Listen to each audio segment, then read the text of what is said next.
If you look at past historical events in relation to the present, you notice how some organizations of society have vanished. Sometimes types of behavior also that we distance ourselves from nowadays. We became wiser. Likewise, you can imagine the present time seen from a future perspective, analyzing which types of behavior and organizational traits um, politically might change because they become outdated, because we become aware of the negative influence on society and how they are unenlightened ways of organizing. Change takes time, but there has to be voices to initiate the process. That's how something purposeless gets a purpose. Though not a voluntary purpose, you might as well engage in it, doing your best, cause it somehow feels like a matter of do or die, because the so-called purpose is integrated into your original purpose, which means you are somehow pulled back in time, stuck in the past, not even only in your own personal past, but a distant historical past, since these present times are not traditionally times of that type of riot or great speeches. They might seem out of context with what people think fit into the present time, but that might be true for individual riots and speeches, but not for groups of people standing together making demonstrations for a cause. They may seem like an extension of an image, where the riot is the cause, uh, not what the riot is about. It is like a social gathering of being cool and the type who has that type of beliefs attached to their personal style and image. Afterwards, the routine continues of everyday life, and the riot was a great social event with fellow beings with the same types of image that makes them cool types of people. There's not really much at stake, more like a demonstration of this is who I am, apart from being interested in, for example, yoga, reading cartoons from the 60s, listening to a specific type of alternative fusion between rock and Arabian music. I don't know how to say it, Arabic, eating especially sushi and vegetarian food, drinking red tubong, etc. Or an alternative agenda where being for this means being against something different. That is when people are too lazy to actually understand knowledge, to have a personal relationship to what they see and read, or an opinion when knowledge is passive, even when a certificate tells us it is not. When peoples have become comfortably numb in order for them not to understand or feel anything about what they have become accustomed to. When nations do what they do to have the popular opinion in order to sell their products, to be accepted by nations, contentment, or maybe having lost the ability to imagine something different, being told to smile and have a positive attitude, pressing the I'll put up with this as well button, until it's gone so far that the tide of rearranging things, the buttons turned in every possible direction to adjust for people not to rebel, when the people in charge have themselves gone so far, when they have run out of possibilities without it being so obvious what they are doing that it becomes painful for people, when they want people to put up with so sadistic behavior that it affects so many lives that either they wake up to reality or war will be the result of the tight rope with so many knots that it's about to break apart, destroying everything our forefathers did to build foundations, to build societies on. Keys open doors. Keys give access to rooms. Keys are responsibility.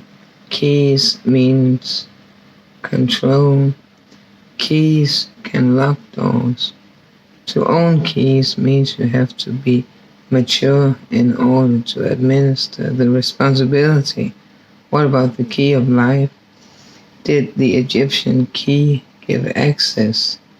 Was the key given to the knowledgeables? What does life mean in the Egyptian context? Can you own a key of life? Does it make you a kind of God? Did they have a knowledge about life? And what about death? What was the mummifying about? What did the rapture in cloth of some kind do to the bodies? It awakens a curiosity that cannot be satisfied only in your imagination, your ability to somehow find imaginative explanations on the construction process of the majestic pyramids, the shape, the depictions of masked creatures, the Sphinx, the rooms in the pyramids. Were they accessible to each one of them? Or did they get access? Did the key hold supernatural powers? Did the key heal? And if, how did the key heal? And the large halo-like circles in depictions. Could you enter a pyramid at the time of Egyptian mythology? How would you be received? How would the atmosphere be? What would the Egyptians be occupied with? How did the Egyptians do everyday chores? Did the Egyptians speak? Did the Egyptians sing and make sound? Does it seem difficult to imagine some of the above? It seems like an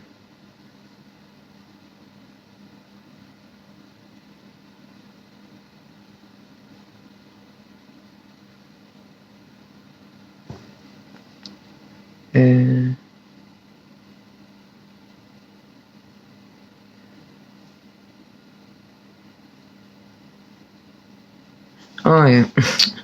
I write it very fast, so sometimes I cannot read my own words. I have to read the whole sentence to remember. It seems, or the exact sentence I've been writing. It seems like an out-of-this-world cultural inheritance, something difficult to place in contexts we can comprehend. Far away from the reality we live in, we recognize much of what almost every historical period left behind in our present time. The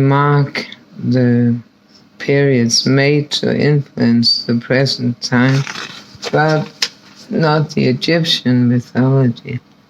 Why did the mastery of the Egyptian crafts and way of life not leave recognizable traces that can be spotted as a thread of pearls from then to now. Why is the period so isolated in time, like an enclave? I don't know if it's the same word in history. That is what makes curious. If only curiosity did not kill the cat, especially Egyptian ones, because that is a part of what we are curious about, the cat-like Egyptian masked beings. We do not want to kill them any further. We are curious to understand how to follow the thread of pearls.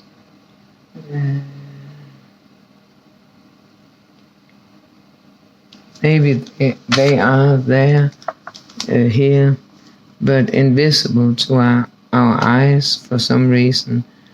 Maybe because we did not fully understand the point of departure.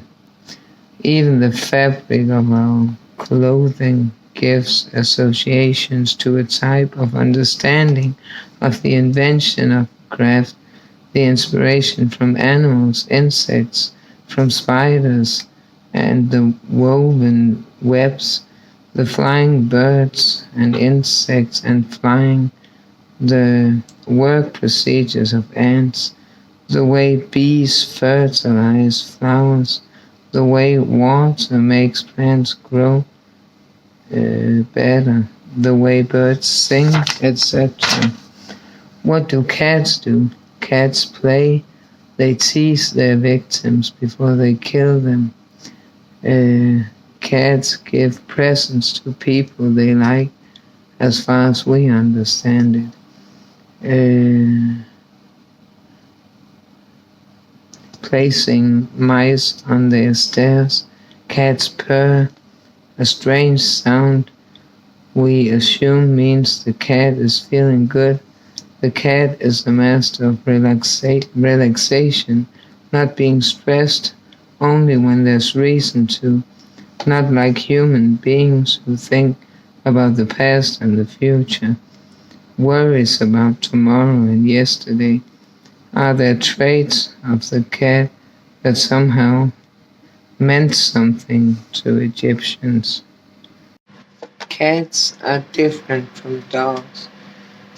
They do not follow the lead. They are not to own. They are independent. And they are not good at being in a leash. Not easy to go for a walk with a cat. They do not come when you call their name. They can be raised, but only when they want to. They can jump upwards. They have 9 lives, we say about them. They always land on their feet. There's something mysterious about them. They are very clever in ways that are difficult to explain. The next question about the cat-like masking is, if that is the case, were they in depictions, cute-looking Disney-like depictions of characters? There is a mysterious seriousness to them, something about the poses that make them look like every gesture had a purpose. Very unlike lying on the couch watching reality shows, movies, consuming candy, partying, being romantic, being decadent, like during the Roman Empire reign. Lying around eating grapes lazily, unlike daily chores, going to